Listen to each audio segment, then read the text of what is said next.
नमस्कार दोस्तों, एक बार फिर से स्वागत है। और आप लोगों को पता है कि मैं देहरादून में आया हुआ हूँ और इस मौके को मैं गंवाना नहीं चाहता था। डॉक्टर साहब के साथ टाइम गुजारने का थोड़ा मौका मिल रहा है और डॉक्टर साहब के जो ज्ञान का जो सागर के जो हमारे स्रोत हैं डॉक्टर साहब खुद, तो उसमें से कुछ मोती लाने की कोशिश कर रहा हूँ, ऐसे मोती जो आपको कहीं और नहीं मिलेंगे शायद। तो डॉक्टर साहब पहले तो धन्यवाद बहुत बहुत आपका, बहुत शुक्रिया आपका। धन्यवाद।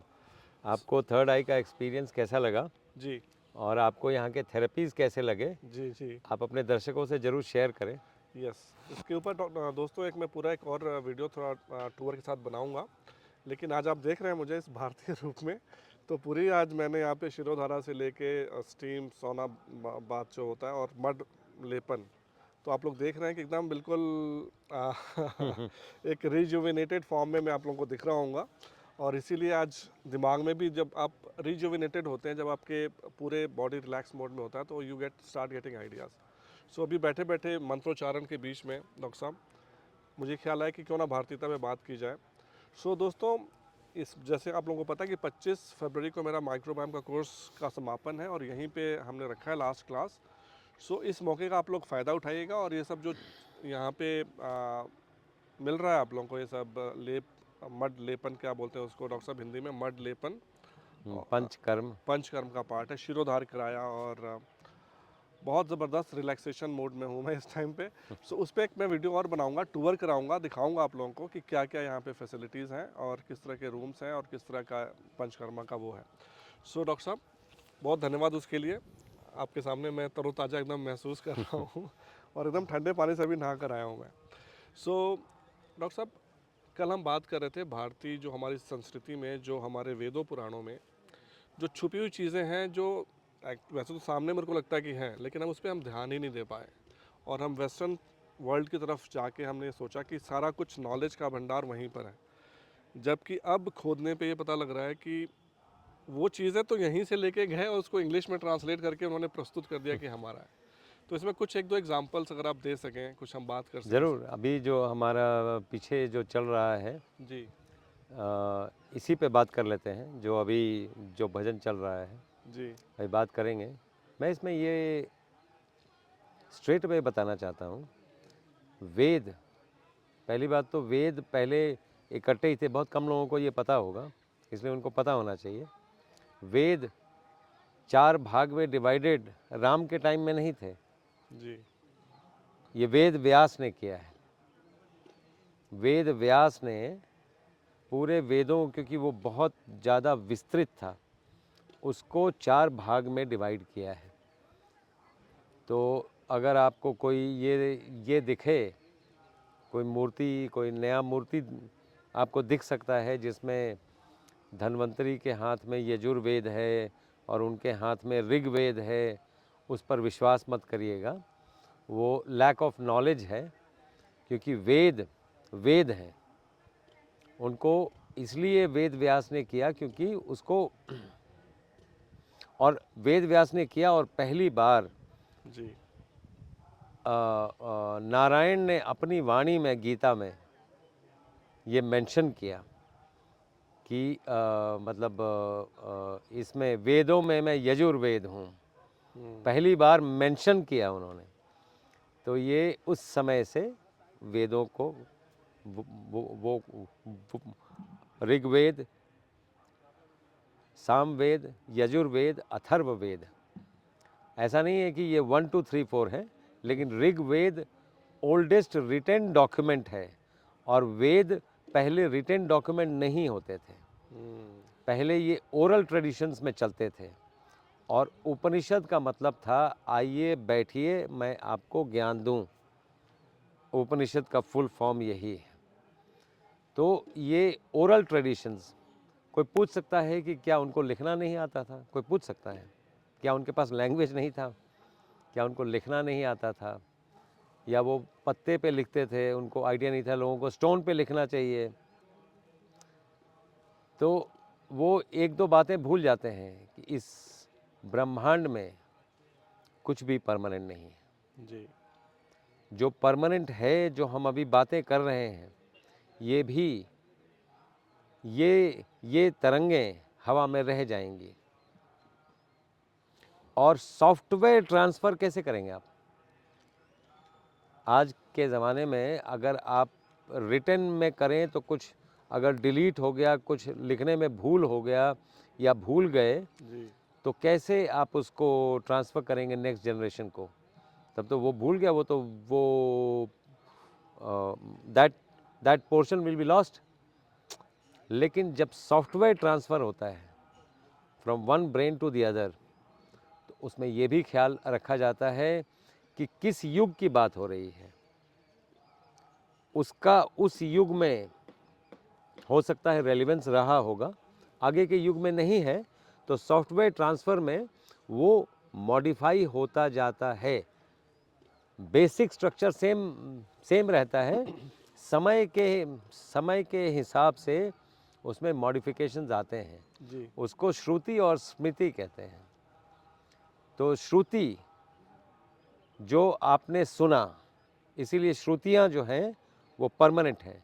स्मृति जो आपने इंटरप्रेट किया, वो चेंज होती रहती हैं विथ टाइम। ब्यूटीफुल, यस, तो इसीलिए वेदों में श्रुति और स्मृति है, जी, और पूरा का पूरा वेद क्रिप्टिक है। ये क्रिप्टिक इसलिए हैं कि अगर आप बहुत सुपरफिशियल संस्कृत जानते हैं, तो वेद को बड़ा सुपरफिशियली पढ़ेंगे और आप बोलेंगे हाँ अच्छा है, तो बस इतना ही बोलेंगे, क्योंकि इससे ज़्यादा आप समझे ही नहीं उसको। जैसे जैसे आपकी समझदारी बढ़ती जाएगी, आपको वो क्रिप्टिसिटी समझ में आती है कि इसमें क्रिप्टिक क्या है, एनकोडेड क्या है। एग्जाम्पल के तौर पे जी, NaCl, जी, NaCl को सोडियम क्लोराइड कहते हैं, लेकिन आप 6th स्टैंडर्ड के बच्चे को पूछो जो अभी नहीं सीखा है, वो शॉर्ट फॉर्म ऑफ मेटल्स नहीं जानता है वो, तो वो उसको पढ़ेगा नैकल, NaCl को नैकल पढ़ेगा और डिक्शनरी में मतलब देखेगा और सोचेगा ये सब बेवकूफ़ है, डिक्शनरी में है ही नहीं उसका मतलब। ये क्रिप्टिक लैंग्वेज होता है। जी, तो क्रिप्टिक लैंग्वेज में आपको समझना पड़ेगा कि अगला क्या कहना चाह रहा है, उसका ये कहने का तात्पर्य क्या है, रिटन में नहीं आएगा। हम्म, उसी तरह वेद बिल्कुल क्रिप्टिक है। तो ये आपको पीछे आवाज़ आ रही होगी, चमे, चमेया, हाँ, जी, मंत्रोच्चारण चल रहा है पीछे, चमेवा, इसी में मिलेट्स का भी मेंशन है, अच्छा, श्री अन्न का मेंशन है जी, हमारे यजुर्वेद में। यजुर्वेद में, यजुर्वेद में श्री अन्न का मेंशन है, क्या इसी बात, में चमे में ही मेंशन है। तो वो चमे इसलिए था, ये आपने सोचा होगा चमे क्या, तो ये मेरे लिए, तो ये मांग है भगवान शिव से। आपको आप कोई भी भारत में सबसे ज़्यादा मंदिर कहाँ, किस देवी देवता के हैं? सबसे ज़्यादा शिवालय हैं। किसी भी शिवालय में आप चले जाइए, तो जो बैकग्राउंड में भजन बजेगा वो यही जो बज रहा है, नमकम और चमकम, यही बजता है। नमकम, आप आह्वान कर रहे हैं रुद्र का, और चमकम आप जो डिमांड कर रहे हैं उनसे। तो ये चमे, रुद्रम चमे, प्रशवस चमे, ये ज्योतिष चमे, चमे च, ये चमे क्यों, मैं क्यों, मैं तो बकरी बोलती है, चमे, तुम जो सुन रहे हो ना। यस, तो ये the story is like this. राजा दक्ष प्रजापति थे। दक्ष प्रजापति की कन्या थी सती, जिनको शंकर भगवान से जिनका विवाह हुआ था। दक्ष प्रजापति कुछ भूल के कारण उनको शंकर भगवान को उनका संहार करना पड़ा, उनको मारना पड़ा, तो उनका गर्दन काट दिया गया। तो जितने ऋषि थे सब दौड़े दौड़े शंकर भगवान के पास आए कि ये आप नहीं कर सकते हैं, ऐसा प्रकांड विद्वान अगर ये चला गया तो बहुत सी चीज़ें हमें नहीं समझ आएंगी और बहुत सी चीज़ें लोप हो जाएंगी दुनिया से। तो इस अगर सृष्टि की रक्षा करना चाहते हैं तो दक्ष प्रजापति को आपको फिर से ज़िंदा करना पड़ेगा। तो शंकर भगवान ने बोला कि चलो मैं प्लास्टिक सर्जन तो हूँ ही पहले गणेश को वो किया था, तो जो पहला लिविंग थिंग मिलेगा उसका सर लेके आओ, मैं ट्रांसप्लांट कर देता हूँ। तो उनको बकरी मिली, तो बकरी का सर ट्रांसप्लांट किया गया। इसीलिए ये चमे चमे में बकरी का ये है, ओके, ठीक है। राइट। तो ये ये मुझे नहीं पता था डॉक्टर साहब कि सेकंड सर्जरी भी हुई थी। एक ही सर्जरी तक मैं सीमित थी नॉलेज मेरी। अच्छा। हाँ, तो दक्ष प्रजापति का बकरी का सर ये लगाया गया था और वो इसीलिए ये चमे चमे में जो बकरी ऐसे बोलती है वैसे है ये। तो इसमें अभी ज़्यादातर तो लोगों को समझ नहीं आएगा, लेकिन जो समझ आएगा, एकम चमे त्रयम चमे पंचम चमे सप्तम चमे नवम चमा एकादश चमे। अच्छा, ये श्री अन्न की बात हो रही है, तो ये आपको समझ आएगा कि ये कुछ ऑड नंबर्स की बात हो रही है। 1 3 5 एकम चमे, उसके बाद द्वम नहीं है, एकम चमे त्रयम चमे पंचम चमे सप्तम चमे सप्तम चमा नवम चमे एकादश चमे त्रयोदश चमे पंचदश चमे, मतलब 11 13 15 ऐसे जा रहा है। तो ये मेरा वो काम करना तब शुरू किया जब मैंने ये देखा कि ये ज़ीरो भारत से निकला है और सब लोग यही जानते हैं कि आर्यभट्ट ने ज़ीरो दिया जी 500 एडी में। मैं इसे एग्री नहीं करता हूँ। मैं इसको बहुत सुपरफिशियल नॉलेज और इंग्लिश ओरिएंटेड ईस्टर्न नॉलेज मानता हूँ। इंग्लिश ने बोला इसीलिए हमने उसको प्रमाणिक मान लिया। झूठ बोलते हैं। अगर 500 एडी के पहले ज़ीरो नहीं था तो जो इतनी गिनतियां हो रही हैं, अक्षुणी सेना की महाभारत में जो गिनती हुई वो क्या बिना ज़ीरो के हो रही थी। और जो लोग ये क्रिप्टिक लैंग्वेज समझते हैं, अभी अभी इन्होंने जो जो चीज़ें रुद्र को ऑफ़र की पूजा के तौर पे और जो मांग रहे हैं वो सब में नंबर्स हैं। तो ये नंबर की गिनती बिना ज़ीरो के हो रही थी, मैं ये नहीं मानता हूँ। इसीलिए मैं ये मानता हूँ कि उनको इंडिया को कुछ ना कुछ क्रेडिट करना था, इसीलिए आर्यभट्ट को ज़ीरो दे दिया कि चलो भाई ये लोग चुप रहेंगे, ये कुछ बोलेंगे नहीं। तो एनीवे वो सुपरफिशियल नॉलेज है। पूरा न्यूमेरिकल सिस्टम ये बोलते हैं ग्रीक से आया है। मतलब इंडियन सिविलाइजेशन को नंबर गिनना नहीं आता था, ग्रीक सिविलाइजेशन से आया है। तो मैं आपको यजुर्वेद का ही एग्जाम्पल देने जा रहा हूँ कि ये कैसे है। जी एकम चमे, 1 का स्क्वायर रूट 1 याद रखिएगा। त्रयम चमे 3 + 1 4 का स्क्वायर रूट 2 पंचम चमे 5 + 4 9 9 का स्क्वायर रूट 3 सप्तम चमे 9 + 7 16 16 का स्क्वायर रूट 4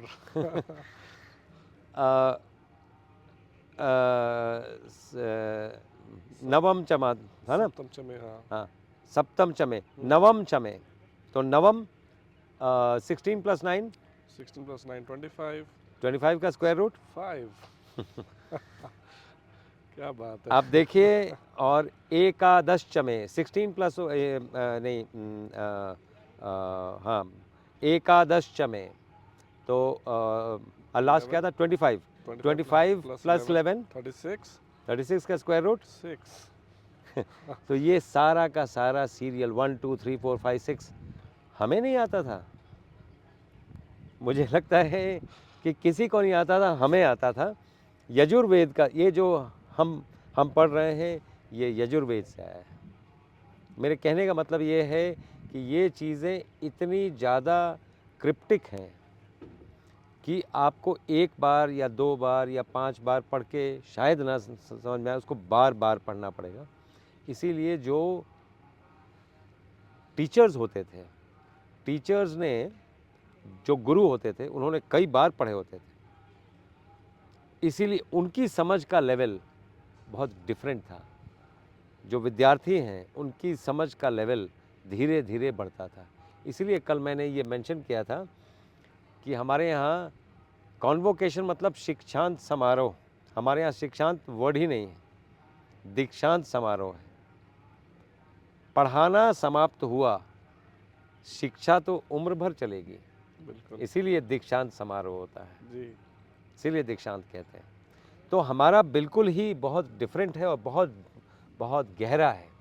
भारत, भारत की संस्कृति, भारत की सोच, भारत के विचार इतने गहरे हैं कि बहुत सुपरफिशियली देख के पता नहीं चलेगा कि वो इतने गहरे हैं। और बहुत सुपरफिशियली अगर आपने भारत को देखा तो एक पॉलिटिकल बाउंड्री दिखेगा, हाँ, या मालूम नहीं इसको, जैसे हमारे लोग ही कहने लगे हैं कि भारत माता कौन है।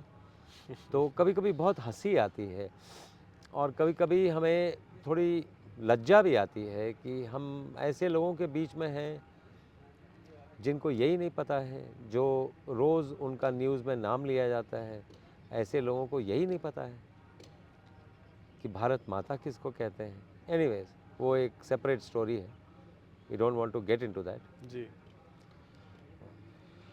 जी डॉक्टर साहब, बहुत बढ़िया। सो दोस्तों, अगर आपको समझ में आया होगा कि भाई स्क्वायर रूट का बिल्कुल संस्कृत में पूरा ये श्लोक चल रहे हैं, पीछे पूरा मंत्रोच्चारण चल रहा है।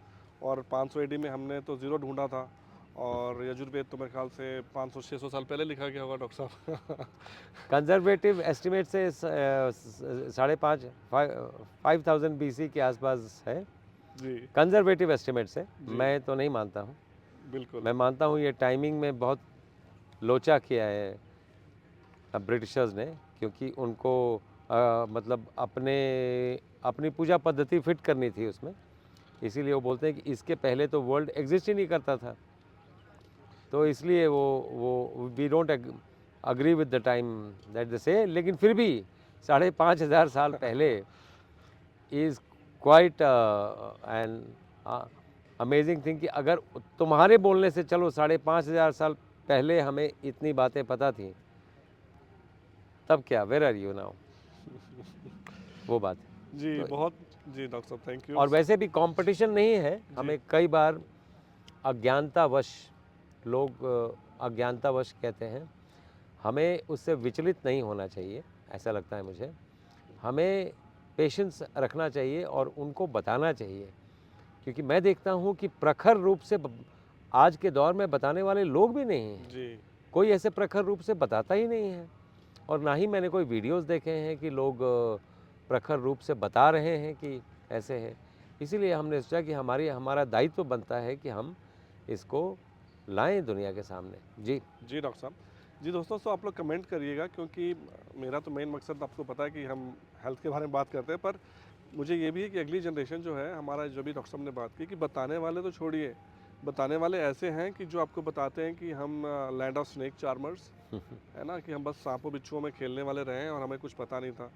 जब 5,500, 6,000, 700 कंजर्वेटिवली स्पीकिंग हम स्क्वायर रूट पूरा उसका पूरा मंत्र में दे रखा है, तो ज़ीरो तो कहाँ आया होगा, कब, आप लोग खुद ही सोच सकते हैं। तो बहुत सारी चीज़ें हैं दोस्तों, आप लोग कमेंट करिएगा। ऐसे सब्जेक्ट और टॉपिक आप चाहते हैं तो मैं डॉक्टर साहब से ज़रूर इस बारे में बात करूँगा और वीडियोज़ ऐसे लेकर आऊँगा। कुछ आपको हिंट देता जाता हूँ कि न्यूटन का लॉ भी जैसे बोलते हैं कि भाई 3 लॉज है मोशन के, वो न्यूटन ने दिया, या सेब गिरा तो ग्रेविटी का, ये सब चीज़ें जो हैं, ये सब चीज़ें हमारे शास्त्रों में, वेदों में बहुत पहले के लिखे हुए हैं। और डॉक्टर साहब एक बार एग्जांपल हमेशा देते रहे कि हमारा कुंभ का जो मेला होता है वो हज़ारों सालों से हो रहा है। तो हमारे को पृथ्वी का, जैसे अभी ये लोग, अभी तो 500-200 साल पहले जब इनको सज़ा दे दी गई थी कि आपने कैसे बोल दिया कि सूरज नहीं घूमता है, तो हम लोग हज़ारों सालों का वो। और अगेन बात ये है कि जो चीज़ हमारे शास्त्रों में, वेदों में लिखा गया है, उसका क्रेडिट तो आप हमें दे दो ना, अब बजाय हमें स्नेक चार्मर कहने के। तो बस हमारा मतलब ये है कि जो अगली जनरेशन है वो अपने आप में कॉन्फिडेंस रहे कि हमारे जो एंसेस्टर्स थे ना, बहुत स्मार्ट लोग थे, साइंटिफिक लोग थे, ऋषि मुनि एक्चुअल में साइंटिस्ट थे।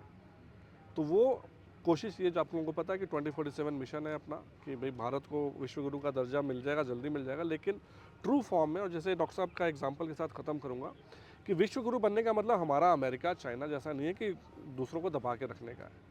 हमारी संस्कृति हमेशा सबको साथ लेके चलने की रही है। तो डॉक्टर साहब इस पर कमेंट जरूर करिएगा, तो और वीडियोज़ लेके आऊँगा अगर आप लोग चाहेंगे तो। डॉक्टर साहब, जो विश्व गुरु बनने का जो एक बात करते हैं और लोगों को होता है कि क्यों बनना है भाई, क्या किस लिए बनना है? हम अपने आप में सक्षम तो हैं, अपना काम करते रहें, दूसरों को काम करने दो आप। मैं इसमें एक दो बातें बोलूँगा। जी। एक तो स्नेक चार्मर से मुझे कोई प्रॉब्लम नहीं है, क्योंकि स्नेक को चार्म कर लेना कोई छोटी बात नहीं है। तो आप उसमें एफर्ट देखिए उसका, और विश्व में कितने लोग ऐसा कर पाएंगे वो भी एक बात है। अंगूर खट्टे हैं वाली बात है। आप करके देखो, आपको लगता है अगर इतना सिंपल है तो मुझे स्नेक चार्मर से भी कोई प्रॉब्लम नहीं है। वो एक कला है, वो एक कला है, और कला का देश भारत रहा है। कला की पूजा होती है यहाँ पे, तो उसमें कोई प्रॉब्लम नहीं। और उनकी अगर समझ उतनी ही है तो भी कोई प्रॉब्लम नहीं है। हमें ऐसा नहीं है कि हमें कोई ये, हाँ, दुख होता है कभी कभी सुन के कि वास्को डिगामा ने डिस्कवर किया भारत को। ऐसा लगता है कि हम पहले जंगलों में रहते थे और केव में कहीं पड़े हुए थे, वास्को डिगामा ने आया और उद्धार कर दिया, हमें डिस्कवर कर लिया। मतलब हम तो ऐसे ही, तो ये बातें दुख पहुंचाती हैं, और ये जानबूझ के की गई बाएं हाथ की सोच है ये, कि ये मतलब आपके आत्म सम्मान को ठेस पहुंचाया जाए। वो बात से मैं अग्री नहीं करता। बाकी तो ठीक है। दूसरा, विश्व गुरु, आज के दिन में विश्व गुरु कौन है? तो कई लोग बोलेंगे अमेरिका है। अमेरिका गुरु नहीं है। अमेरिका एक रिच कंट्री है, और रिच कंट्री का सामर्थ्य, पैसे से हर चीज़ खरीदने की जो क्षमता, वो जो क्षमता रखते हैं और शो करते हैं, जी। हम वो कभी नहीं। आप देखिए, एक ही एग्जाम्पल से आपको बात समझ में आ जाएगी।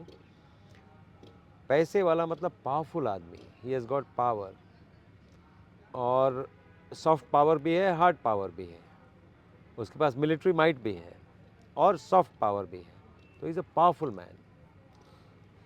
तो पावरफुल आदमी के बगल में अगर आपको खड़ा कर दिया जाए, आपको डर लगेगा, आपके हाथ पैर ये कांपेंगे, तो बहुत पावरफुल आदमी है। गुरु के बगल में अगर ये खड़ा कर दिया जाए, आपका सीना चौड़ा हो जाएगा। हम वो बनना चाहते हैं कि हमारे बगल में आप खड़े हों तो आप एम्पावर्ड फील करें, आप फील करें कि आप एम्पावर्ड हैं। वो गुरु होता है। वो गुरु के सामने ही ये फीलिंग आएगी। पावरफुल आदमी के सामने वो फीलिंग नहीं आएगी। बिल्कुल सही बात है। बिल्कुल सही बात डॉक्टर साहब। और यही इसी पे समाप्त करूंगा दोस्तों, कि देखिए फिर से वही बात है कि भारत की संस्कृति रही है, हमारे बहुत स्ट्रांग योद्धा रहे हैं, राजा रहे हैं, लेकिन हमारा ये मकसद कभी नहीं रहा है, हिस्ट्री उठा के देख लीजिए, कि दूसरों को मार काट करके अपने जैसा बनाने का है। हमने तो सबको अपना जो उनकी इंडिविजुअलिटी थी उसको हमने रहने दिया हमेशा। तो हमारा कभी वो मकसद नहीं था। तो वही इसीलिए विश्वगुरु वो बने जो सबको साथ लेके चल सके, और ये हमारी संस्कृति का पार्ट है। बिल्कुल, जी डॉक्टर साहब, बिल्कुल। बहुत धन्यवाद डॉक्टर साहब।